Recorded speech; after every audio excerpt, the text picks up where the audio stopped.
Avant que nous prions, j'aimerais dire ceci, que hier soir, je crois, j'ai dit à une dame, si vous suivez simplement les instructions, cela, le bébé hydrocéphale, son tour de tête diminuera. Et le tour de la tête du bébé a diminué la nuit dernière, d'1,5 centimètre en mesurant avec une ficelle. Donc la dame l'a amené ici maintenant. Bon, la raison pour laquelle j'ai fait ça, sœur, c'est dans un but. Voyez, si vous pouvez voir une chose se produire de manière tangible, cela fera grandir votre foi pour continuer à y croire. Je fais parfois cela simplement pour, peut-être, comme de demander à une personne de se lever, de faire 1 ou 2 pas, de bouger la main, d'agiter le doigt, simplement une chose qu'ils peuvent faire différemment, simplement pour leur montrer que tout va bien. Ils s'agitent et pensent que ça ne va pas arriver, alors qu'en fait, c'est en train d'arriver. Vous voyez, il le faut. Combien désirent que l'on pense à eux dans la prière maintenant? Voulez-vous simplement lever la main et dire, « Seigneur, accorde-le, inclinons nos têtes. » Seigneur, alors que nous écoutons ce magnifique vieux cantique de l'Église, écrit par mon précieux ami Paul Rader, crois seulement. Nous pensons maintenant à un garçon qui avait été amené aux disciples par ses parents. Pas plus de 10 jours après que Jésus leur avait donné le pouvoir de chasser les démons et de guérir les malades. Et voici qu'ils étaient complètement tenus en échec par un cas d'épilepsie.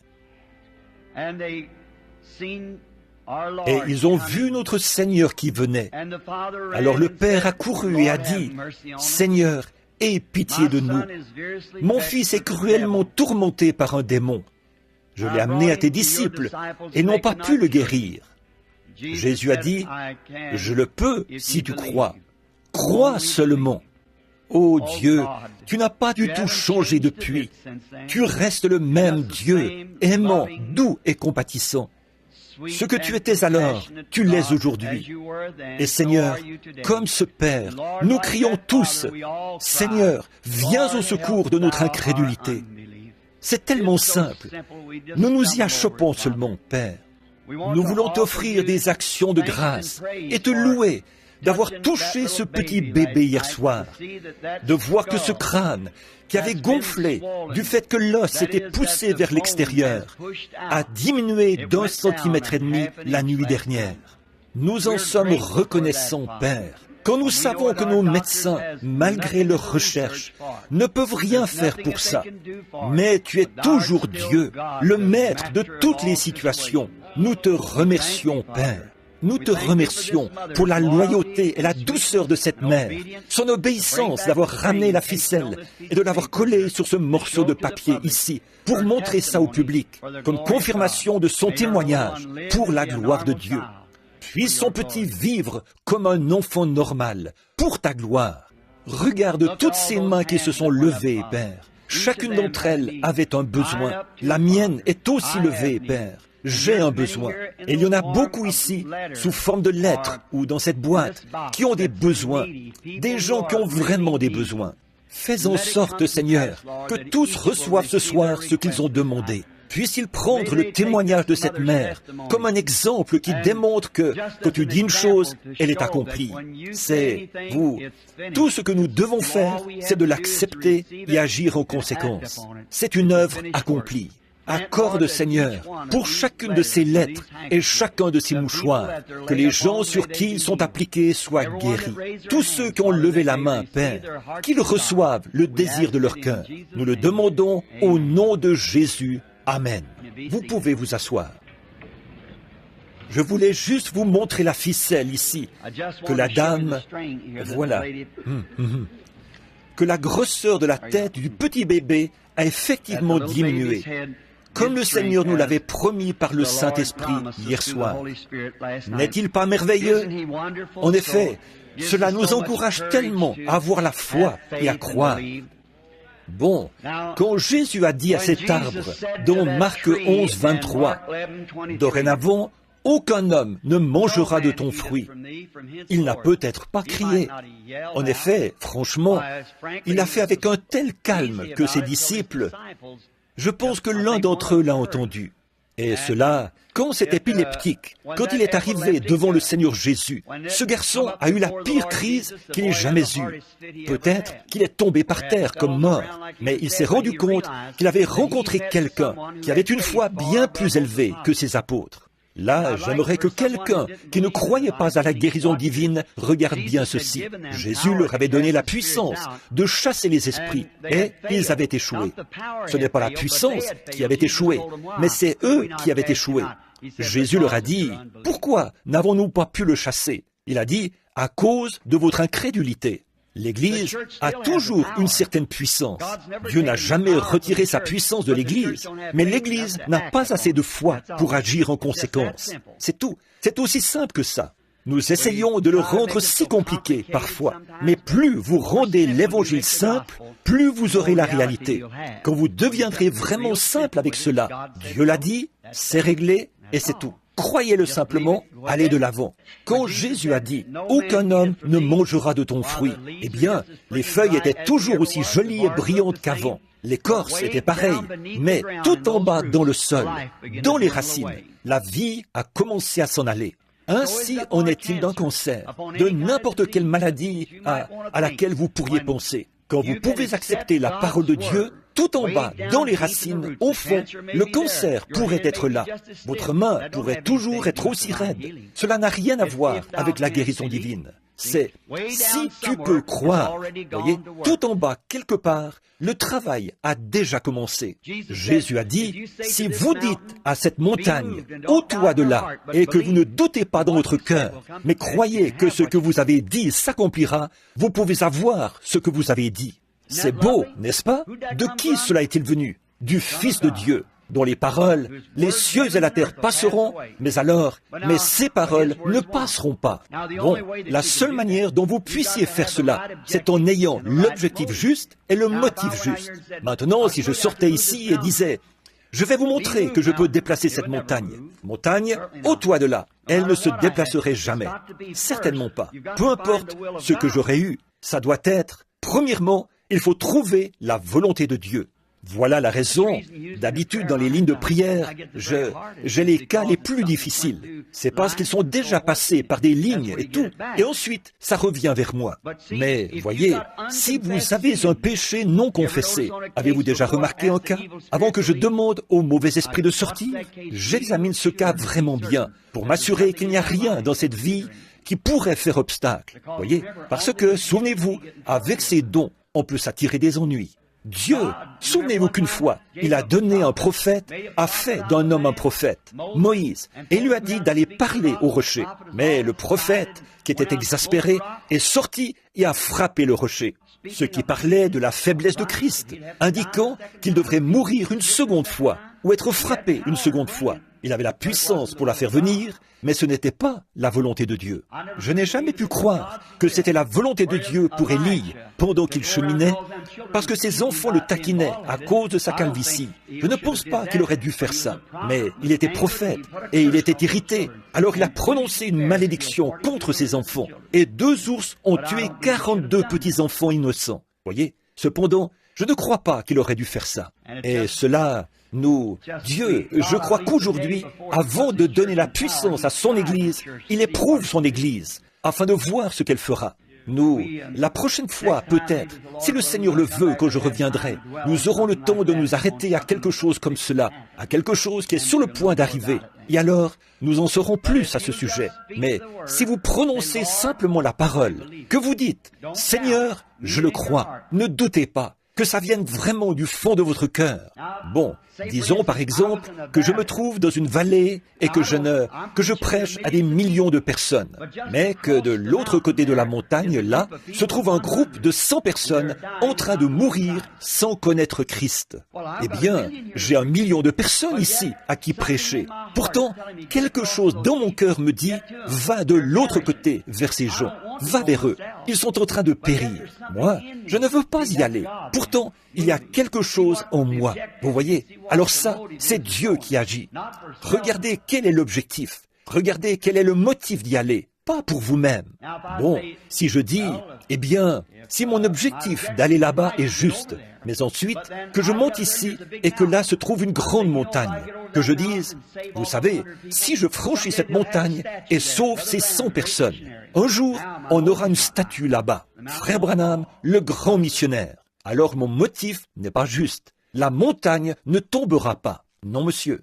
Mais quand mon motif et mon objectif sont justes, et que Dieu, dans mon cœur, me conduit, et que je ne peux ni franchir la montagne, ni la contourner, ni passer dessous, que je dise, montagne, ôte-toi de là. Peut-être qu'elle, quand je dis cela, et sans rien dire de plus, avec cette sorte d'esprit juste, en étant conduit par le Saint-Esprit, dans la volonté de Dieu, il se pourrait qu'il n'y ait qu'une petite cuillerée de cette montagne qui se détache. Mais c'est en route. Le lendemain, il se peut qu'il y ait une chute de 1 kilo. Le lendemain, 1/4 de tonne. Et peut-être que dans un mois, il en tombera 5 tonnes. Et alors, ce n'est peut-être même pas encore visible, mais elle est en train de bouger. C'est en route.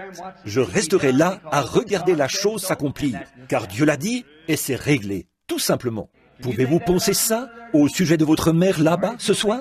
Très bien. Si vous le pensez, elle se rétablira. Très bien. Ça c'est si vous le croyez simplement. Prononcez simplement la parole et tenez-vous-y. Voyez, croyez-y, c'est tout. Accrochez-vous-y. C'est la vie éternelle.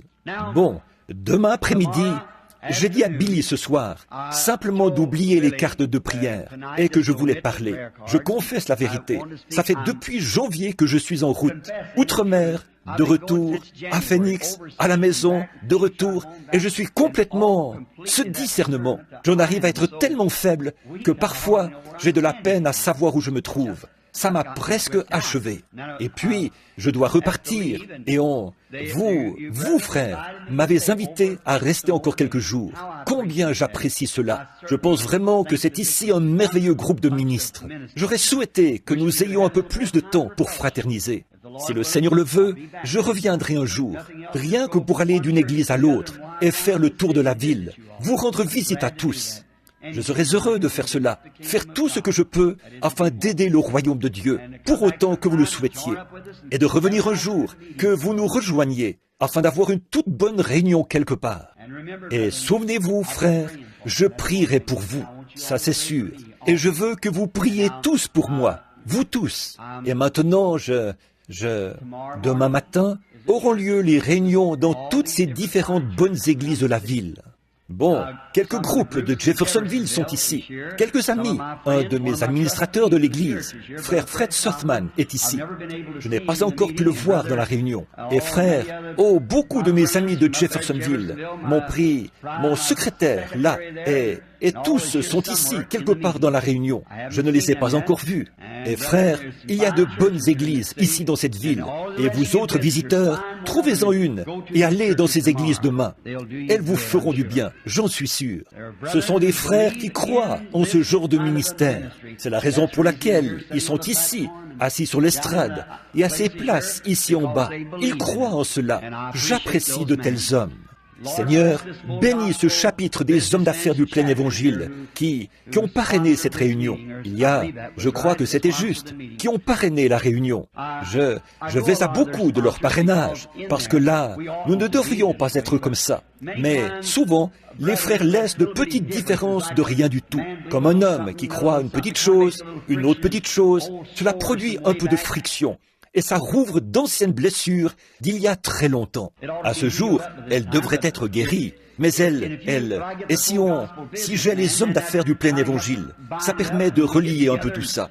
Nous nous réunissons et nous avons une vraie communion ensemble, de vraiment bons moments. Et nous apprécions cela. Que Dieu bénisse ce chapitre. Je crois que le Seigneur l'a suscité dans un but. Bon, et puis l'autre jour, j'ai eu le grand privilège de voir l'endroit où se trouve frère Oral Roberts. Et c'est colossal, c'est vraiment beau, c'est un monument commémoratif de la Pentecôte. Ensuite, je suis allé chez frère Tommy Osborne, un autre endroit merveilleux, un homme de Dieu merveilleux qui, frère Tommy et moi, sommes vraiment proches. Et frère Oral aussi, des frères vraiment très proches. Nous nous aimons les uns les autres et essayons d'agir au mieux pour le bien des gens dans le royaume de Dieu. Donc, j'apprécie vraiment que ces hommes soient ici dans cette ville, parmi les autres hommes remarquables que vous avez. Vous, brebis, avez de merveilleux bergers. Je le dirai simplement comme ça. Ma prière est que le Seigneur continue à être avec vous tous. Et bon, demain après-midi, à quelle heure commence le service, frère? 14h30. Disons qu'à 13h30, vous devriez être ici afin que cela n'interrompe pas les autres services. Bon, si les frères ne vous l'ont pas déjà dit, ce soir, ils ont des livres, des photos et ainsi de suite, et des bandes, et des disques, et des réunions, et ils les vendent. Mais nous ne les laisserons pas les vendre le jour du sabbat, demain. Aucun livre, ni rien d'autre, ne doit être vendu demain. Ainsi, nous n'avons jamais permis ça. Bien que beaucoup aient dit, vous avez vraiment tort. Le vieux papa Bosworth me disait, oh, frère Branham, là, vous avez tort. Mais c'est ce que je ressens, voyez, et je le ressens. Si vous en voulez un, ils vous le donneront. Mais nous ne pouvons pas vendre le jour du sabbat. Non, c'est tout. Si je crois cela, il faut que je le vive, simplement. Il faut que je vive en accord avec moi-même. Vous voyez? Et il faut que je vive en accord avec mes convictions. Et alors, ou bien vous pouvez nous contacter et passer à la maison, venir sur place et l'obtenir. Bon, ce soir, oh, nous tous, oublions simplement cela. Oh, qu'il y a du travail à faire, ou quoi que ce soit d'autre, ou les peines de la journée. Mettons simplement tout de côté et regardons dans la parole pendant quelques instants. Voyons ce que Dieu voudrait nous dire à travers sa parole. Et je prie que Dieu nous donne simplement une immense bénédiction ce soir. Jean, pourrais-tu la kidnapper pour moi? Pourrais-tu kidnapper cette petite fille pour moi? N'est-elle pas mignonne? Voudrais-tu rentrer à la maison avec moi et jouer avec ma petite Sarah, grande comme ça? Oh oui, j'aimerais bien. Elle a à peu près ta taille. Elle est la petite fille à papa. Et je te parie que tu aimes aussi ton papa, n'est-ce pas? Ta maman? Oh, bien sûr que oui. La plus mignonne petite fille. Alors que je me tiens ici, que je regarde. On dirait des petits yeux avec des cernes et des petits cheveux châtains. J'aime vraiment les petits enfants. J'ai 2 petites filles chez moi. L'une d'elles, c'est Rebecca, et l'autre, Sarah. Il y a quelque temps, j'étais loin. Elles sont toutes les 2 les petites filles à papa, vous savez, et je les aime. Et aussitôt que je rentre, il faut que je les prenne sur le dos. Mais Becky devient trop grande pour ça. Elle est aussi grande que moi. Maintenant, elle me casserait le dos. Mais elle est quand même toujours la petite fille à papa. Et maintenant, d'ici 1 an, nous voulons la mettre à l'école biblique quelque part, loin de l'école publique. Et alors, elles sont restées debout en attendant que papa rentre à la maison. Vous savez, j'étais ailleurs pour des réunions. Et demain soir, elles attendront jusqu'à minuit, si j'arrive à rentrer. Donc, je suis rentré très tôt ce matin-là, vers 3 ou 4 heures. Et maman est venue à la porte et m'a fait entrer. J'étais si fatigué, épuisé. Ici, sur l'estrade, sous l'onction, on se sent bien. Mais quand elle vous quitte, c'est là que vous vous attirez des ennuis. Combien savaient cela? Mais bien sûr que c'est comme ça.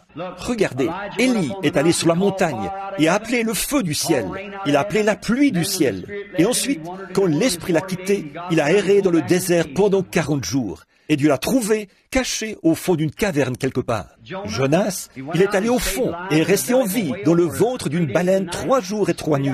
Il a été recraché sur la rive et est parti prêcher. Toute la ville s'est repentie et est venue à Dieu. Et quand l'onction l'a quitté, il est monté au sommet de la colline et a demandé à Dieu de lui ôter la vie. Voyez, il n'y a pas longtemps, je me suis tenu près de la tombe de William Cowper, qui avait écrit ce célèbre cantique que nous utilisons lors du service de communion. Il y a une source remplie du sang des veines d'Emmanuel. Tout pécheur plongé dans ce flot.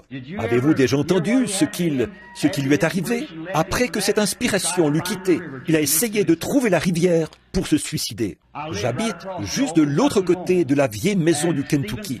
Et Stephen Foster a donné à l'Amérique ses chants populaires les plus célèbres. Et quand il écrivait que l'inspiration venait, cette inspiration, qu'il écrivait un chant. Ensuite, quand il en sortait, il allait s'enivrer. Finalement, il a appelé un serviteur, a pris un rasoir et s'est suicidé. Les gens ne savent pas par quoi passent les gens qui vivent dans cette dimension spirituelle. Bon, ici, vous sentez que vous pourriez déplacer une montagne, mais laissez seulement l'onction vous quitter. Franchissez cette porte. S'il n'y a pas quelqu'un là pour vous attraper, voyez? Et alors, peut-être que pendant quelques heures, vous savez à peine, vous vous demandez où vous êtes. Et alors, soir après soir, cela prend le meilleur de vous. Et la petite, j'aimerais vous parler des petites Sarah et Rebecca. Donc, le lendemain matin, je ne pouvais pas dormir et je me suis levé. Je me suis assis sur une chaise. Et au bout d'un moment, Becky, qui est l'aînée, avait des jambes plus longues que Sarah. Et alors Becky est venue en courant. Elle s'est réveillée, a sauté du lit sans réveiller sa petite sœur. Elle a traversé la maison en courant aussi vite qu'elle pouvait. Elle disait, « Papa, papa, j'ai tendu une jambe. » Elle a sauté à califourchon en gardant assez bien son équilibre. Un peu comme l'église moderne, vous savez. Ça fait longtemps qu'elle est dans la course, vous savez. Depuis plusieurs centaines d'années, elle arrivait bien à se tenir en équilibre. Elle m'entourait de ses bras et a dit, « Oh, mon papa, mon papa !» Et à cause du bruit, la petite Sarah s'était réveillée. Eh bien, je ne sais pas si c'est le cas avec vos enfants ou pas. C'est le cas avec les miens. Le plus jeune reçoit les vêtements usagés de l'aîné. Donc, Sarah portait les pyjamas de Becky. Les pieds environ comme ça trop longs, vous savez. Et la voilà qui est arrivée, un tout petit bout de femme, en tombant, en trébuchant. Et elle est arrivée un peu en retard. Becky s'est alors retournée. Elle a dit, « Sarah, ma sœur, je veux te dire quelque chose. » Elle a dit, « J'étais ici en premier et j'ai le monopole. Donc, j'ai tout de papa et il ne reste plus rien pour toi. » C'est de cette manière que certains perçoivent la religion, n'est-ce pas? Ah oui, c'est vrai. Et la pauvre petite Sarah, les coins de sa petite bouche sont retombés. Ses petits yeux noirs se sont levés vers moi et elle s'est mise à pleurer. Becky, elle, avait sa joue contre la mienne. Elle me serrait dans ses bras. Je l'aime. Et Sarah a commencé à s'éloigner parce que Becky avait tout de papa. J'ai présenté l'autre genou comme ceci et je lui ai fait signe comme ça. Elle s'est vite reprise. Elle a couru et a sauté sur mon genou. Ça ne faisait pas longtemps qu'elle était née et ses jambes n'atteignaient même pas le sol. Elle était un peu vacillante, peut-être comme je le suis. Juste un peu vacillant, vous savez. Elle ne pouvait pas atteindre le sol. Elle n'était pas une grande dénomination, vous savez. Et donc, elle ne pouvait pas s'appuyer par terre. Elle n'était pas née depuis assez longtemps. Et donc, elle était un peu vacillante.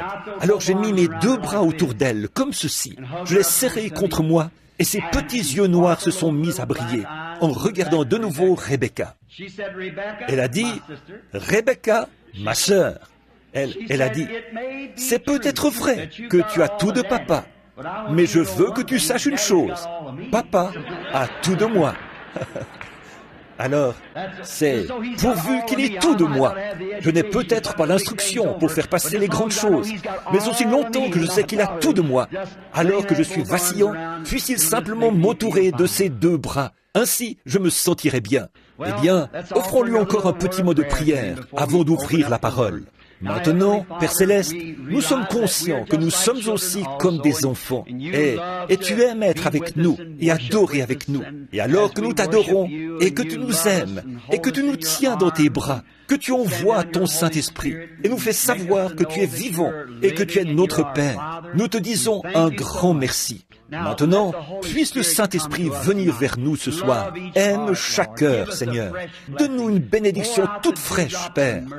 Déverse sur nous les gouttes de rosée de la miséricorde. Ne regarde pas à nos péchés. Ils sont trop nombreux. Seigneur, pardonne-les simplement. N'en tiens pas compte, Père. Et prends-nous simplement dans tes bras et guéris nos maladies et purifie nos âmes et libère nos esprits, Seigneur, afin que nous puissions t'adorer et te louer, être comme de petits enfants qui courent dans la maison, en sachant simplement que Papa veille sur nous. Accorde-le, Seigneur. Maintenant, nul n'est capable d'interpréter la parole. Nous en sommes conscients. Jean a vu le livre dans la main droite de celui qui était assis sur le trône. Il n'y avait personne dans le ciel, ni sur la terre, ni sous la terre, qui était digne de prendre le livre, de l'ouvrir ou d'en rompre les sceaux. Et un agneau est apparu, qui avait été immolé depuis la fondation du monde. Et lui était digne. Il a pris le livre, a rompu les sceaux et a ouvert le livre. Oh, agneau, viens ce soir, ouvre pour nous le livre, Père, tandis que nous nous attendons à toi, car nous le demandons au nom de Jésus, l'agneau de Dieu. Amen.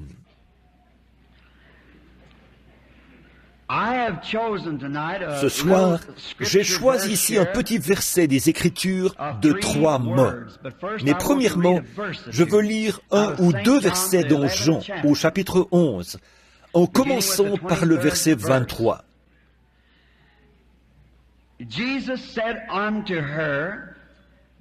Jésus lui dit, « Ton frère ressuscitera. » Je sais, lui répondit Marthe, il ressuscitera à la résurrection, au dernier jour. Jésus lui dit, je suis la résurrection et la vie. Celui qui croit en moi vivra, quand même il serait mort. Et quiconque vit et croit en moi ne mourra jamais. Crois-tu cela? Elle lui dit, oui, Seigneur, je crois que tu es le Christ, le Fils de Dieu, qui devait venir dans le monde. Et comme sujet, je souhaite utiliser ces trois mots. Crois-tu cela? J'ai lu une histoire il y a quelque temps. Je pense que c'était une histoire inventée. Et la plupart des ministres ont lu, je pense, le livre du docteur Ingraham, Le prince de la maison de David. C'est un livre excellent. Je pense qu'il est complètement épuisé. J'aimerais bien l'avoir imprimé, afin de pouvoir le passer aux gens. Et là-dedans, je lisais un petit article sur ce même Lazare, et sur Jésus, et Marie, et Marthe, que les sœurs de Lazare. Et j'y lisais que c'était là où Jésus habitait, je crois, avec Marthe et Marie. Elles étaient toutes les deux de charmantes filles israélites. Et Lazare apprenait ou était en formation pour devenir scribe au temple, écrivant des lettres de la loi pour les sacrificateurs. Et Jésus avait une merveilleuse communion, en particulier avec Lazare. Nous lisons dans ce livre qu'une fois, il était venu dans leur maison et que Marthe avait tendance à remettre à plus tard d'écouter ses paroles, comme elle devait préparer le dîner et mettre la table, tandis que Marie restait assise à ses pieds. Et Jésus a dit que Marie avait choisi les meilleures choses. Et alors, on nous raconte que Lazare était celui qui avait conduit Jésus vers Jean dans l'histoire des livres du docteur Ingraham et sur le prince de la maison de David. Cependant, bien que cela ne soit peut-être pas vrai, je ne sais pas, mais simplement pour décrire le contexte, il était censé avoir habité chez eux. Bon, nous avons appris la semaine prochaine, la semaine dernière plutôt, que Jésus dit dans Jean 5, 19, « Le Fils ne peut rien faire de lui-même, il ne fait que ce qu'il voit faire au Père. Et tout ce que le Père fait, le Fils aussi le fait pareillement. » Voyez, ce qu'il voit faire au Père. Alors, pour que cette histoire soit vraiment véridique, le Père, Dieu, doit avoir parlé à son Fils Jésus et dit, « Ton ami Lazare va mourir, mais il va en ressortir du bien. Alors toi, quitte la maison, pars, parce qu'on te demandera de prier pour lui ou de le guérir. Et je ne veux pas que tu fasses cela. » Si vous regardez le déroulement de l'histoire, vous verrez que la tournure que prennent les choses aboutit à cette vérité. Donc, Jésus, sans aucun avertissement ou quoi que ce soit, a quitté la maison pour aller ailleurs. Il n'est pas rentré ce soir-là. Il est allé dans d'autres villes. Et aussitôt que Jésus eut quitté la maison, les ennuis ont commencé. Et quand Jésus quitte votre maison, les ennuis sont en route. Souvenez-vous bien de ceci. Quand il quitte votre maison, les ennuis sont en chemin. Quand vous avez des activités sociales et tout dans votre église qui fonctionnent d'une façon si parfaite, comme une énorme Rickenbacker de 16 cylindres, et que vous laissez Jésus en dehors, quand Jésus quitte votre église, il y a des ennuis sur la route. Oui, monsieur, quand Jésus quitte une dénomination, qu'on le met de côté et qu'on déclare, eh bien, maintenant, nous ne croyons plus que ces choses soient absolument correctes, et que vous adoptez autre chose. Les ennuis sont en route. Souvenez-vous bien de cela. Cela me rappelle une histoire du Seigneur Jésus qui se trouve dans le livre de Luc. Vous savez, quand il n'était qu'un garçon d'une douzaine d'années, les gens de sa famille l'avaient emmené, selon la coutume chaque année, à la fête de la Pentecôte. Et pendant qu'ils étaient à la fête dans la ville de Jérusalem et qu'ils passaient de bons moments, Nous voyons dans la Bible qu'ils ont marché pendant 3 jours sans lui. Ils ont peut-être pensé, considéré la chose comme allant de soi, que Jésus devait être parmi leurs proches. Or, on ne peut pas faire ça. Quand ils sont allés se renseigner auprès de leurs proches, il n'était pas là. Et on ne peut pas considérer les choses comme allant de soi, simplement parce qu'on est méthodiste, baptiste, presbytérien, pentecôtiste, et que dans notre milieu, nos ancêtres étaient de grands croyants. Eh bien, on considère la chose comme allant de soi, que Jésus est avec nous. On ne peut pas faire ça. On doit être en contact avec lui chaque jour, à chaque minute. Oh, j'aime ça. Je veux ce que Dieu est maintenant. Ce que mes parents avaient, ce que mes ancêtres avaient, c'est merveilleux. Mais ce qu'ils avaient est bien. Je pense que nous sommes plus loin sur la route. Voyons ce qu'il est aujourd'hui. Je ne veux pas regarder en arrière et voir ce que M. Moody a fait, parce que nous sommes plus loin sur la route que M. Moody. Le problème avec nos églises, c'est que nous regardons en arrière et disons, eh bien, voyons ce que M. John Wesley a dit, ce que d'autres ont dit. C'est la raison pour laquelle la science est bien plus avancée dans son domaine que la religion dans le sien. Tenez, il y a 300 ans, un savant français a démontré que si on allait à la vitesse vertigineuse de 50 km à l'heure, la gravitation vous élèverait de la Terre. Vous pensez que la science se référerait à cela aujourd'hui? Ils vont à 3000 km à l'heure et continuent encore. Ils vont de l'avant, ils regardent en avant. Mais nous voulons regarder en arrière et voir ce que Moody a dit, ce que Sankey a dit, ce que Finney a dit, Knox, Calvin, certains d'entre eux. Ce qu'ils ont dit était très bien, c'était pour leur âge. Mais nous avançons. Mon grand-père conduisait une charrette à bœufs. Je conduis une Ford V8. Mon fils volera en avion à réaction. C'est ça, nous avançons. C'est ce que la religion devrait faire. La venue du Seigneur est proche. L'Église devrait avancer pour entrer dans la puissance qui lui appartient. La science peut monter seulement jusqu'à un certain point, et ensuite elle doit redescendre. Mais nous avons des sources inexploitées, intactes, de la puissance illimitée de Dieu, dans lesquelles nous devons entrer. Nous vivons 1 million de kilomètres en dessous de nos privilèges ce soir. Des privilèges dont les chrétiens devraient jouir. J'ai honte de moi que je regarde ici et que je vois les hôpitaux psychiatriques et la maladie et les problèmes qu'il y a maintenant même. Notre Église devrait arpenter les rues, guérir les malades, ressusciter les morts, chasser les démons, accomplir des signes et des prodiges, faire prendre conscience au monde entier que Jésus-Christ vit. C'est ce que nous avons besoin de faire.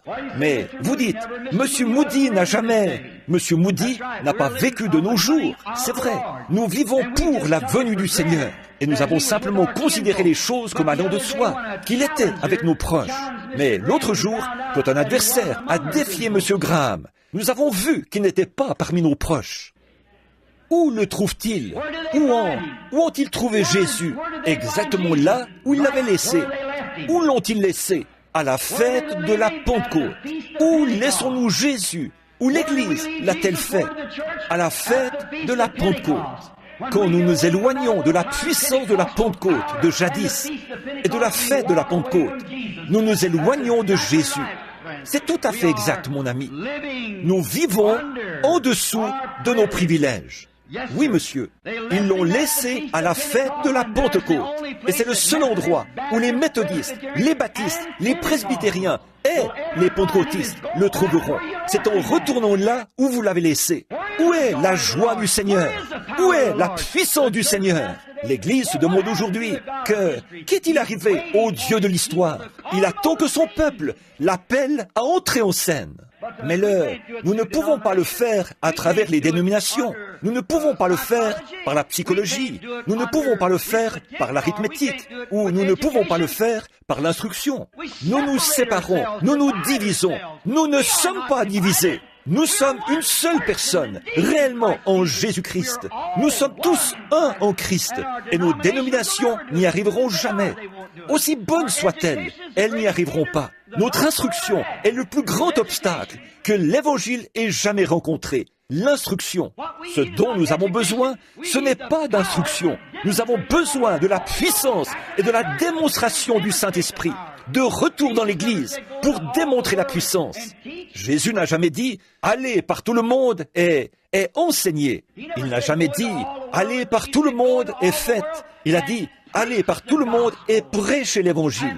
Et l'Évangile, c'est démontrer la puissance du Saint-Esprit, la résurrection. Nous sommes toujours 1 million de kilomètres en deçà d'où nous devrions être. Avançons, retournons là où nous l'avons laissé, à la fête de la Pentecôte. Jésus a dit dans Jean, je crois, au chapitre 15, il a dit « Je suis le cep, vous êtes les sarments ». Eh bien alors, si ce cep a produit le premier sarment, et qu'à partir de ce sarment est écrit un livre des actes, le second sarment produira un autre livre des actes. Le troisième sarment produira un autre livre des actes. Et chaque sarment qui sort de ce cep sera semblable au premier sarment. Bon, on peut greffer, nous savons cela. J'ai vu un citronnier avec environ 8 différentes sortes de fruits. J'ai vu un oranger qui portait des pamplemousses, des citrons et tout le reste. Mais ils ont été rattachés. C'est ça le problème aujourd'hui. Nous avons rattaché nos idées, rattaché nos dénominations. Mais si, un jour, cet arbre produit lui-même une autre branche à fruits, elle sera comme les premières à l'origine. Alléluia! Oh, l'Église va s'harmoniser, mais nous avons besoin de la puissance qui était à l'origine. Nous avons besoin du Saint-Esprit, de la puissance de la résurrection de Jésus-Christ. C'est ce qu'il nous a dit de faire. Je suis le cep, vous êtes les sarments. Si un plant de vigne produit un sarment et que de là sortent de beaux raisins bleus, le prochain sarment qu'il produira portera de beaux raisins bleus. Si le premier cep est sorti et qu'ils sont tombés sous l'effet du Saint-Esprit, qu'ils ont accompli de grands miracles et des signes, et qu'ils ont scellé leur témoignage à un monde, même beaucoup parmi eux, avec leur propre témoignage. Ils ont scellé leur témoignage de leur sang. Ils ont traversé toutes sortes de périls et tout pour apporter l'Évangile. Ils ont souffert. Ils ont été battus. Ils ont été punis. Devons-nous être transportés à la maison au ciel, sur un lit de facilité garni de fleurs, alors que d'autres ont combattu pour gagner le prix et naviguer à travers des mers de sang? Que nous attendons-nous à faire? Je dois combattre si je veux régner. Augmente mon courage, Seigneur. Certainement, nous n'avons pas besoin d'une nouvelle dénomination. Nous n'avons pas besoin d'un nouveau bâtiment d'église. Ce dont nous avons besoin aujourd'hui, c'est d'un vrai réveil pentecôtiste à l'état brut, comme autrefois, qui tue le péché, qui est né à la Pentecôte et qui est revenu de nouveau dans l'église, de nouveau la puissance du Saint-Esprit, pour faire entrer Jésus en scène. Le Dieu de l'histoire entre toujours en scène, à un moment crucial. Nous en avons besoin. C'est ça le problème de notre Église aujourd'hui. Nous retournons trop loin en arrière. Nous nous conformons au mode du monde. Et progressivement, année après année, elle commence à mourir et à dépérir. Ce sera très bientôt le temps de l'émondage. Dieu va la tailler, aussi certainement que je me tiens à cette chair. Dieu va la tailler afin qu'elle porte du fruit. Il en retranchera les œuvres du monde un de ces jours. Quelle honte, la manière dont l'Église s'est comportée au nom de la religion. Et nous voyons, quand Jésus est parti, que la mort s'est installée. Quand Jésus quitte notre Église, que la puissance du Saint-Esprit quitte notre Église, elle commence à dépérir et à mourir. Et au bout d'un moment, il ne reste plus rien d'elle. Là, quand Jésus est parti, la mort s'est installée. Oh, quelle triste période cela a été. Et remarquez, elles se posaient des questions et elles ont envoyé chercher Jésus. Mais il n'est pas venu. Elles l'ont envoyé chercher de nouveau et il n'est pas venu. Mais il savait ce qu'il allait faire. Il sait ce soir ce qu'il va faire. Ce n'est pas perdu avec lui. Il sait exactement ce qu'il est sur le point de faire. Il va susciter un peuple, aussi certainement que je me tiens à cette chair. Il va susciter un peuple à cause de son nom, qui sortira de la génération des nations. Il va le faire. Le temps des Juifs est tout proche maintenant, et celui des nations est en train de prendre fin, parce qu'elles se sont détournées. Elles rejettent Christ, elles rejettent leurs signes, elles rejettent tout ce qui est sacré, et cataloguent cela comme étant de la télépathie, ou une puissance diabolique. et font. Elles blasphèment contre le Saint-Esprit et se séparent définitivement de Dieu. Et Dieu prendra cette minorité après quelque temps et il l'établira comme une église puissante.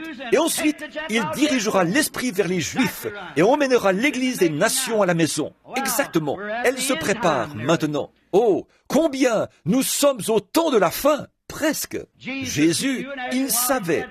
Et après quelque temps, il a dit, « Notre ami Lazare dort. » Eh bien, les disciples ont pensé qu'il se reposait un peu. Il a dit, « Eh bien, s'il dort, c'est qu'il va très bien. » Eh bien, il l'a dit dans leurs mots, afin qu'ils comprennent. Il a dit, « Il est mort. Et à cause de vous, je me réjouis de ce que je n'étais pas là. » Voyez, à cause de vous, je me réjouis de ce que je n'étais pas là, parce qu'il lui aurait demandé de guérir, de le guérir. Mais il savait qu'il ne pouvait pas le faire, parce que la vision était encore, après ces 4 jours, il savait que c'était le moment que le Père lui avait indiqué. Comme c'est beau, au sépulcre, il a dit, « Père, je te rends grâce de ce que tu m'as déjà exaucé, mais je parle à cause de la foule qui m'entoure. » Voyez, il savait déjà ce qu'il allait faire. Il a dit, je vais aller le réveiller. Bon, je peux m'imaginer que ce petit foyer était vraiment brisé. Le soutien de famille n'était plus. La tristesse. Oh, c'est merveilleux quand vous avez un foyer triste ou un cœur triste et qu'alors Jésus apparaît subitement. N'est-ce pas? Je peux m'imaginer de voir Marthe, une belle petite femme, le visage recouvert d'un voile noir, et la petite Marie, et qui se tiennent l'une l'autre en disant « Qu'allons-nous faire? Papa et maman ne sont plus, et notre précieux frère. Maintenant, nous avons quitté l'Église, et nous avons été excommuniés par eux, et nous sommes sortis pour suivre Jésus de Nazareth. Et il s'est retiré quelque part, et nous a laissés. » Je peux entendre un critiqueur venir dire « Hé, où est ce guérisseur divin, ce prophète de Galilée? Où est-il maintenant? Regardez, quand il est vraiment temps pour lui de faire quelque chose, il n'est pas là. » C'est ça. Vous voyez, Dieu aime faire ça. C'est tout. Simplement, laissez les gens. Simplement, laissez les gens montrer ce qu'ils sont. Oui, simplement les éprouver pour voir ce qu'ils sont réellement. Il leur donne une bénédiction. Il apparaît, se montre, se présente aux gens. Juste pour voir le genre de réaction qu'ils auront. Juste pour voir ce qu'ils vont faire. Bon, alors nous voyons quelques jours plus tard, 4 jours, le pauvre Lazare était mort. On l'avait enterré. Le 2e jour, 3e jour, 4e jour. Eh bien, tout le monde sait que la corruption s'installe après 3 jours. En premier, le nez s'affaisse sur le visage. Et alors, la corruption s'installe. Les vers de la peau commencent à dévorer le corps. On l'a mis en terre. On a placé une grosse pierre devant l'entrée de la grotte où on l'avait déposée. Et de temps en temps, les jeunes filles allaient s'agenouiller au sépulcre et pleuraient. Et après quelque temps, la nouvelle s'est répandue. Jésus est arrivé. Nous l'avons vu entrer en ville. Oh, cette petite Marthe, qui apparemment avait eu tendance à remettre ça plus tard, à montrer alors de quoi elle était faite. La voilà qui arrive. Elle est alors en route. Elle court à sa recherche. Je peux entendre certains d'entre eux, le long de la route, qui disent « Eh bien, je suppose que tu es convaincu maintenant que ta religion était fausse. » Elle les a tout simplement ignorés et a continué. Elle a passé à côté de tous les critiqueurs sans s'arrêter. Elle a continué jusqu'à ce qu'elle le voie. Peut-être assis au coin de la rue. Bon, semble-t-il, elle aurait le droit de lui faire des reproches et de lui parler méchamment. Mais elle n'a pas couru vers lui en disant « Dis donc, toi, tu es censé être un prophète, un homme de Dieu. Pourquoi n'es-tu pas venu lorsque nous t'avons appelé? En effet, maintenant, nous sommes la risée de la ville. Nous avons quitté notre église pour te suivre. » Il semble que c'était son droit. Mais vous savez, c'est comme l'agneau et la colombe sur lesquels je vous ai prêché. Si nous sommes un agneau renonce à tous les droits qu'il a. C'est tout à fait vrai. Il n'a que de la laine. Alors, il doit renoncer à cela. Et vous renoncez à tous les droits que vous avez afin de servir Dieu. C'est exactement cela. Je m'en prenais aux femmes à propos de leur façon de porter ces espèces de petits vêtements. Vous savez, elles ont dit, eh bien, nous sommes américaines. Nous pouvons faire ce que nous voulons. J'ai dit, c'est tout à fait exact. Mais si vous êtes un agneau, vous renoncerez à vos droits. Fumer des cigarettes et avoir un comportement inconvenant comme ça, c'est la pire chose qu'une femme ait jamais faite. C'est tout à fait exact.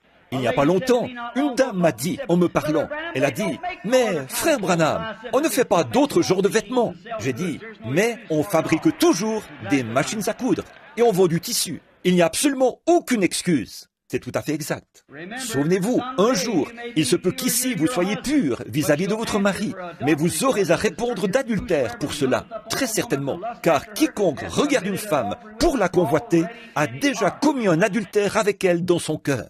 Qu'est-ce qui se passe avec les femmes pentecôtistes aujourd'hui? C'est la question que je me pose. La façon dont vous vous êtes éloigné de l'ancienne ligne de conduite, la façon dont vos mères avaient l'habitude de porter de longs cheveux. Et aujourd'hui, les femmes pentecôtistes, peinturlurées, comme pour le mardi gras, se coupent les cheveux et portent de petits vêtements courts comme ça. Exactement comme tout le reste, elles vont tondre la pelouse pendant l'après-midi. Quand les hommes passent par là, vous rendez-vous compte, les femmes, que vous aurez à répondre d'avoir commis un adultère avec ces hommes? Vous vous présentez à eux dans ce but. C'est un mauvais esprit sur l'Église et les gens, et ils ne le savent pas. Aveugles, et ils ne le savent pas. C'est la vérité. Vous dites peut-être que je n'ai pas le droit de dire cela en tant qu'évangéliste. Eh bien, je dois suivre la conduite du Saint-Esprit. C'est tout ce que je peux dire. Vous, si je vous rencontre au jugement, alors je n'aurai pas à avoir votre sang sur mes mains. Éloignez-vous de chaque pouce de terrain qui semble appartenir à Satan. Restez-en éloignés. Partez de là. Peu m'importe combien de vedettes de télévision. Vous n'êtes pas une vedette de télévision. Vous êtes une fille de Dieu. J'ai prêché dans l'église d'un pasteur l'autre matin au sujet d'un vieil esclave, au temps où on vendait les esclaves, il y a longtemps. Ils avaient l'habitude de venir là et de les acheter aux enchères. Les gens étaient là, ils sanglotaient, pleuraient à cause de leur patrie, dans laquelle ils ne retourneraient plus jamais. On devait leur donner le fouet. On les achetait comme on achèterait une automobile, pour n'importe quoi. On fixait un prix et on vendait ces êtres humains. Un jour, un acheteur est passé par là, un courtier, dans une grande plantation plutôt. Et il a dit, « Combien d'esclaves avez-vous à vendre ?» Il a dit, « Eh bien, j'en ai quelques-uns à troquer. » On essayait de faire qu'ils soient plus grands. On prenait ses mères, ses pères. Si la femme qu'il avait épousée était une petite femme chétive, on prenait ces grands hommes en bonne santé et on les faisait se reproduire comme des chevaux, des animaux. Ce n'était pas bien du tout. Dieu a fait l'homme. L'homme a fait les esclaves. Ce n'est pas bien dès le départ. Jamais. Dieu ne veut pas qu'un homme soit un esclave. Non, monsieur. Et aucun. Regardez ce qui s'est passé. Et au milieu de tout cela, ce gars a dit, « Eh bien, j'aimerais en acheter quelques-uns. » Il avait remarqué là un jeune gars. On n'avait pas besoin de lui donner le fouet. Il avait le menton relevé, la tête haute, comme un vrai monsieur. Il allait et venait. Et le courtier a dit, « J'aimerais l'acheter. » Il a dit, « Mais il n'est pas à vendre. » Il a dit, « Eh bien, pourquoi ?» Il a dit, « C'est le chef. » Il a dit, « Non, c'est un esclave. » Eh bien, il a dit, « Comment ça? Est-ce que vous le nourrissez mieux que les autres ?» Il a dit, « Non, il mange là-bas, à la cantine, avec les autres. C'est un esclave. » Il a dit, « Qu'est-ce qui le rend si différent des autres ?» Et le chef a dit, « Je me suis moi-même longtemps posé la question, mais un jour, j'ai trouvé. Là-bas, dans sa patrie, son père est le roi de la tribu. Et bien qu'il soit un étranger loin de chez lui, il sait toujours qu'il est le fils d'un roi et il se comporte comme tel. Si un indigène africain pouvait se rendre compte que son père est un roi et que, ici, un étranger dans un pays lointain, il pouvait toujours savoir qu'au-delà de la mer, il est le fils d'un roi. Comment devraient se comporter les femmes et les hommes alors que vous êtes des fils et filles de Dieu? Agissez en conséquence. Certainement, comportez-vous bien, nettoyez vos vies et agissez comme des fils et filles de Dieu. Pas étonnant, regardez la condition. Nous y voilà. Oh, la petite Marthe, elle est sortie en courant. On penserait qu'elle aurait trouvé le moyen de lui reprocher quelque chose. Pourquoi n'es-tu pas venu vers mon frère? Regarde ce que nous avons fait pour toi. Et tu nous as laissé tomber. Eh bien, si elle avait dit cela, l'histoire ne se serait jamais terminée de la manière dont elle l'a fait. Non, monsieur, il s'agit de la manière dont vous vous approchez d'un don divin de Dieu. Si Dieu envoie un don, vous devez vous en approcher comme il faut. Si vous vous attendez à en obtenir quelque chose, vous devez vous en approcher comme il faut. Et Marthe savait cela. Elle avait probablement lu quelque chose au sujet de la femme sunamite et de son bébé. Et elle, si cette femme sunamite savait que Dieu était en Élie, combien plus encore était-il en Jésus? Assurément. Alors elle est venue avec la bonne approche. Elle a couru et est tombée à ses pieds. J'aime ça. Elle est tombée à ses pieds et a dit, « Seigneur », c'est son titre correct, c'est ce qu'il était. Il était son Seigneur. « Seigneur, si tu avais été ici, mon frère ne serait pas mort. » Oh là là, je peux juste m'imaginer voir son grand cœur lorsqu'il a regardé cette belle femme, les larmes coulant sur ses joues. Elle a dit, « Seigneur, si tu avais été ici, mon frère ne serait pas mort. » Regardez ce qu'elle a dit. Mais même maintenant, Seigneur, bien qu'il soit mort, bien que les vers rompent à travers son corps, même maintenant, Seigneur, tout ce que tu demanderas à Dieu, Dieu te l'accordera. Oh, voilà le secret. Il se pourrait que vous disiez, j'ai fait le tour de tous les hôpitaux. Le médecin dit que je vais mourir. Mais même maintenant, Seigneur, je suis étropié à cause de l'arthrite. Je ne peux pas bouger. Mais même maintenant, Seigneur, ce petit bébé hydrocéphale avait une tête de cette taille-là hier soir. On ne pouvait rien faire. Cela allait continuer à s'étendre et faire éclater sa petite tête et le faire mourir. Mais même maintenant, Seigneur, il est toujours le même Dieu.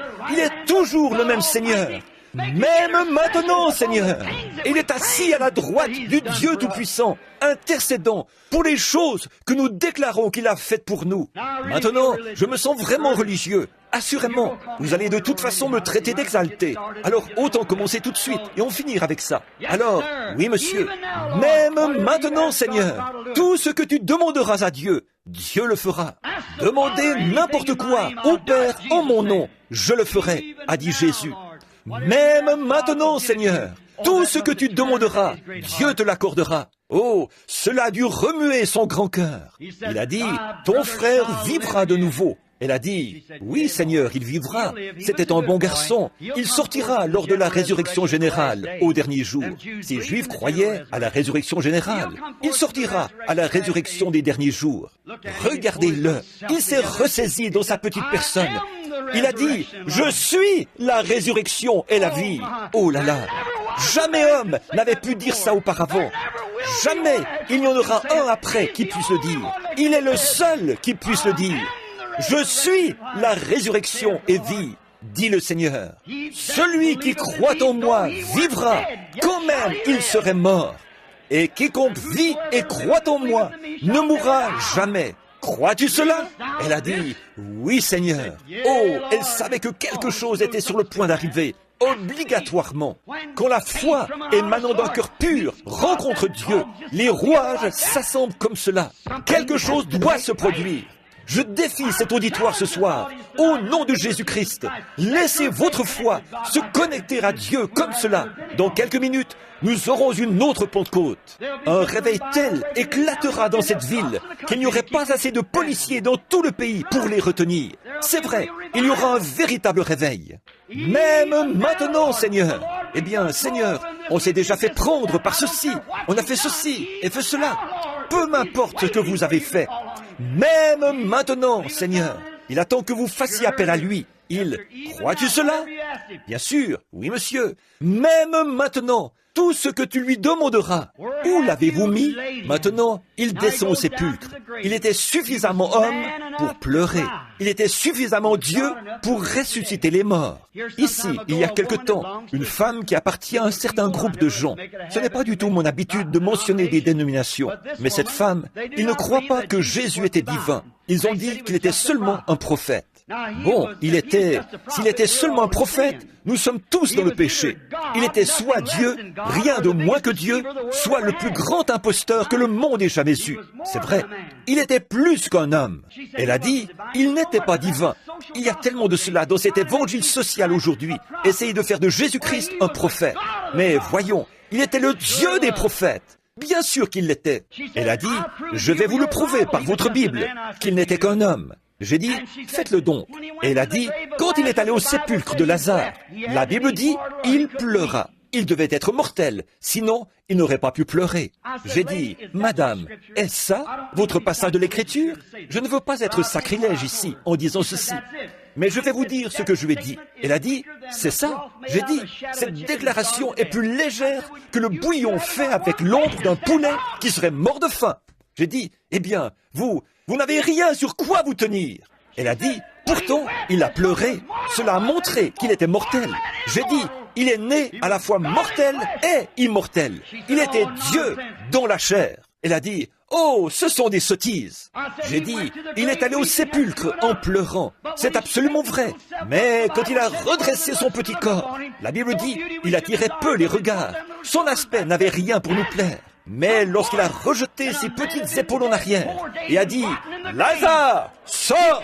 Un homme qui était mort depuis 4 jours, qui avait pourri dans le sépulcre, est sorti. C'était plus qu'un homme. Montrez-moi l'homme qui peut faire ça. Qu'est-ce que c'était? La corruption a reconnu son maître. La vie a reconnu son créateur. Quelque chose devait se produire. Il a parlé. Et un homme qui était mort et dans le sépulcre depuis 4 jours est ressuscité. S'est mis debout et a vécu. Alléluia! C'était Dieu dans son Fils. Oui, monsieur. C'était Dieu qui se faisait connaître à travers lui, le Fils. C'était Dieu qui parlait, pas un homme. C'était un homme quand, ce jour-là, il a regardé autour de lui, vers cet arbre, pour y trouver quelque chose à manger. C'était un homme. Mais quand il a pris 5 petits pains et 2 poissons, et qu'il a nourri 5000 personnes, c'était plus qu'un homme. C'était Dieu qui les nourrissait là-bas. C'était plus qu'un prophète, plus qu'un homme. C'était un homme Dieu. Assurément, il s'est allongé à l'arrière de cette petite barque cette nuit-là, alors que la mer rugissait et qu'il rebondissait comme un bouchon de bouteille au milieu de cette mer déchaînée, alors que 10 000 démons de la mer avaient juré qu'il le noierait cette nuit-là. C'était un homme faible et fatigué d'avoir prié pour les malades, allongé là derrière, et le vent ne le dérangeait même pas. C'était un homme quand il était endormi. Mais quand il s'est réveillé, qu'il a posé son pied sur le bastingage de la barque, qu'il a levé les yeux et a dit « Silence, tais-toi !» et que les vents et les vagues lui ont obéi. C'était plus qu'un homme. C'était Dieu dans l'homme, se faisant connaître. C'est vrai, c'était un homme à la croix, quand il a imploré la miséricorde, quand il s'est écrié « J'ai soif », c'était un homme, quand il est mort, c'était un homme, mais le matin de Pâques, quand il a brisé les sceaux de la mort, de l'enfer et de la tombe, et qu'il est ressuscité, c'était plus qu'un homme, c'était Dieu manifesté. Pas étonnant que le poète ait dit « En vivant, il m'a aimé ». En mourant, il m'a sauvé. Enseveli, il a emporté mes péchés au loin. En ressuscitant, il a justifié gratuitement pour toujours. Un jour, il reviendra. Ô jour glorieux! Il a dit, parce que je vis, vous vivez aussi. Crois-tu cela? Il est le même, hier, aujourd'hui, éternellement. Crois-tu cela? Je crois que le Saint-Esprit est ici maintenant. Crois-tu cela? Je crois qu'il va nous remplir de sa présence. Crois-tu cela? Je crois que le Saint-Esprit veut déverser sa présence, guérir tous les malades, remplir toutes les personnes qui n'ont pas reçu le Saint-Esprit. Crois-tu cela? Croyez-vous de tout votre cœur? Levons-nous et donnons-lui la gloire. Je crois qu'il va descendre sur nous à l'instant même. Ô Seigneur Dieu, Créateur des cieux et de la terre, auteur de la vie éternelle, donateur de tout bon don, nous, crois-tu cela? Seigneur, nous croyons que tu es ici dans la réunion. Nous croyons que c'est toi qui bénis nos âmes. Nous croyons que c'est toi qui déverses ton esprit sur nous. Nous croyons que tu es le même hier, aujourd'hui et éternellement. Nous croyons que tu vis à jamais et que nos noms sont écrits dans le livre de vie de l'agneau. Tous les cieux et la terre passeront, mais nous vivrons à jamais, parce que tu vis à jamais. Seigneur, tu nous l'as promis, nous le croyons de tout notre cœur. Avec tout ce qui est en nous, nous le croyons, Seigneur. Je l'aime, je l'aime. Croyez-vous en lui? Je crois que c'est le Saint-Esprit. Il y a quelque chose qui descend sur nous. Crois-tu cela? Je crois qu'il veut guérir chaque personne maintenant. Crois-tu cela? Levez les mains vers lui. Levez-vous. Crois-tu cela? Le Saint-Esprit est ici. Ceci, c'est cela. Pierre a dit, ceci, c'est cela. C'est ça, le Saint-Esprit. Ô Seigneur, Créateur des cieux et de la terre, envoie ta puissance et tes bénédictions et ta bonté sur ces gens et bénis leur cœur. Et permets-leur de voir que le Fils de l'homme vit éternellement. Accorde-le au Seigneur. Nous te les présentons au nom de Jésus-Christ, le Fils de Dieu. Quiconque quiconque n'a pas le Saint-Esprit, levez les mains et louez Dieu. Je crois qu'il va descendre sur vous, que quelqu'un leur impose les mains. C'est maintenant l'heure. Pourquoi attendre encore? C'est maintenant le moment. C'est maintenant le moment pour la Pentecôte de revenir à Dieu. Mettez-vous en règle avec Dieu, la Pentecôte. Que vos cœurs soient remués par la puissance du Dieu vivant. Laissez son esprit s'établir en vous, saturant vos âmes. Il est ici, soir après soir, ici, afin de guérir les malades, de donner la vue aux aveugles. Sa grande et formidable puissance, il prouve lui-même qu'il est à jamais le même.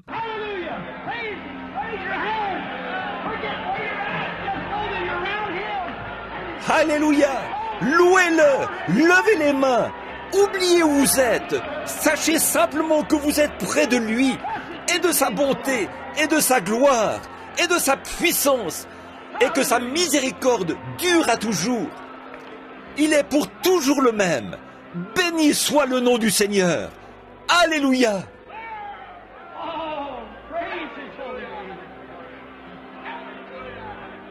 Oh, gloire à son saint nom! Oh, comme il est merveilleux, comme il est puissant! Combien veulent reconsacrer leur vie à Dieu maintenant? Levez la main! Combien veulent consacrer leur vie à Dieu? C'est ça! Levez les mains! Voyons la Pentecôte! Voyons le peuple de Dieu! Je vais lever la main! Seigneur, me voici! Envoie-moi! Et puis, prends un ange avec les charbons de l'autel et envoie ta puissance sur nous, Seigneur. Ô Dieu, accorde-le dans la plénitude de ton esprit, ô Père. Entends notre prière, ô Seigneur. Entends notre prière en tant qu'enfant debout qui croit. Loué soit son nom. Oh, comme des vagues de gloire qui descendent. Oh, les gouttes de rosée de la miséricorde. Oh, que Dieu soit loué. Que nos âmes attendent. Crois-tu cela? Crois-tu cela? C'est le Saint-Esprit qui vient. C'est cette force invisible qui nous pousse dans le royaume de Dieu. Les bénédictions de la Pentecôte. Revenez à la maison. Vous êtes attendus à la maison. Vous êtes des gens précieux. Dieu veut que vous vous consacriez. Femmes, nettoyez vos vies. Hommes, nettoyez vos vies. Allons et retournons à Dieu. Et servons Dieu d'un cœur vraiment pur. Gloire à Dieu. Le Saint-Esprit est là dans la réunion. Faites simplement ce que vous vous sentez conduit de faire. C'est tout. Laissez simplement le Saint-Esprit se mouvoir sur vous. Je ne peux rien dire. Je ne sais pas quoi dire maintenant. Le Saint-Esprit est partout dans le bâtiment.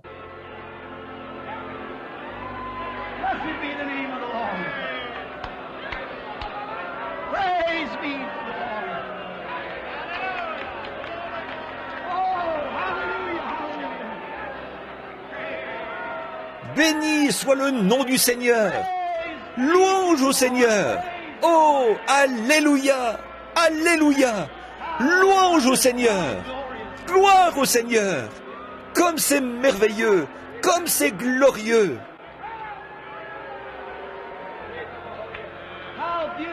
Comme c'est beau, comme c'est merveilleux. La louange des saints de Dieu sur vos visages. Par la présence du Saint-Esprit ici, qui agit et nous montre sa gloire, émanant de cette grande multitude d'un même accord, qui loue son nom. Tournez-vous et serrez la main de quelqu'un. Dites, gloire au Seigneur, frère, gloire au Seigneur, sœur. Alors, allons-y et laissons Dieu travailler nos cœurs. Gloire au Seigneur, c'est ça.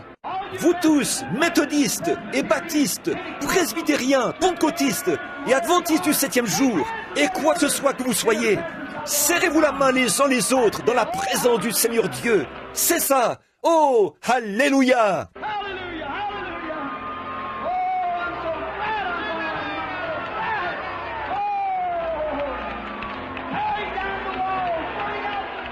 Alléluia, alléluia.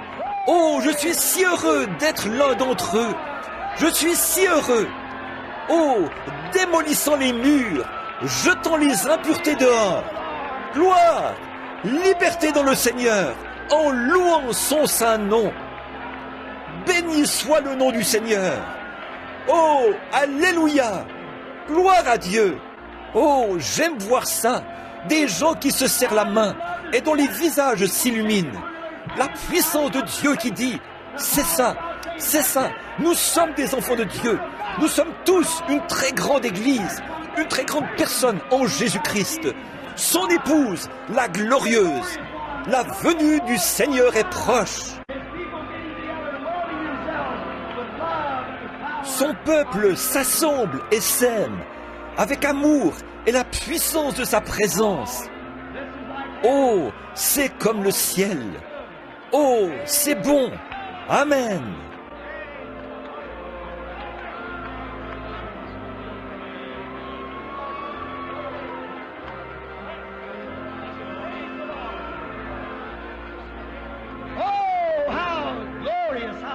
Oh, comme c'est glorieux, comme c'est merveilleux, simplement d'adorer le Seigneur en esprit et en puissance. Quel moment!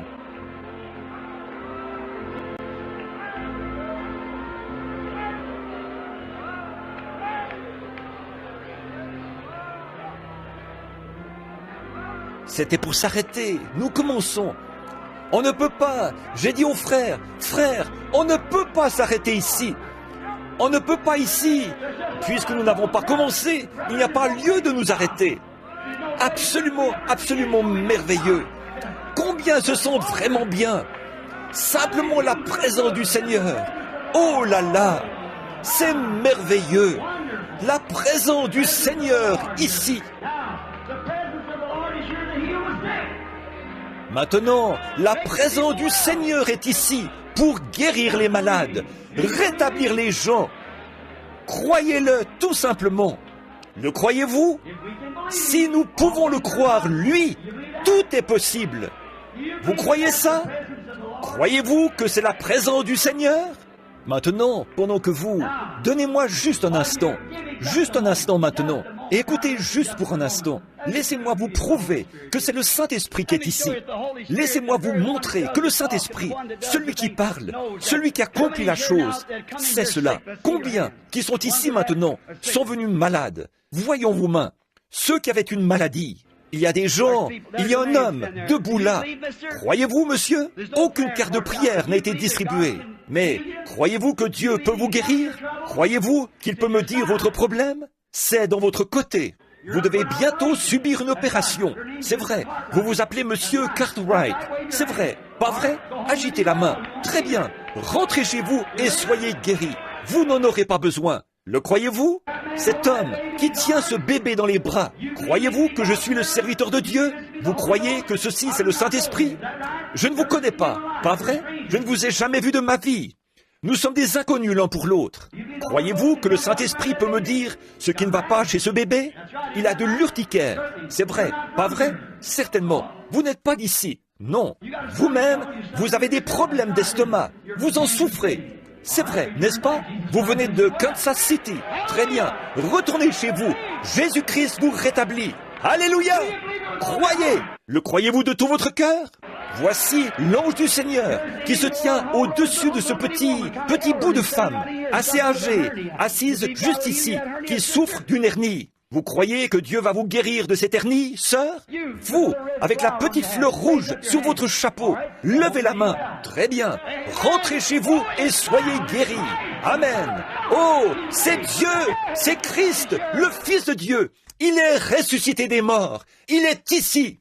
Maintenant, posez vos mains les uns sur les autres et passez un bon moment de la prière. Vous tous, pendant que je demande à quelqu'un de venir ici. Venez ici, frère.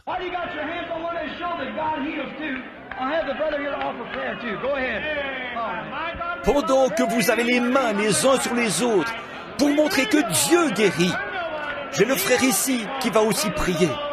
Allez-y, très bien. Louange au Seigneur Dieu.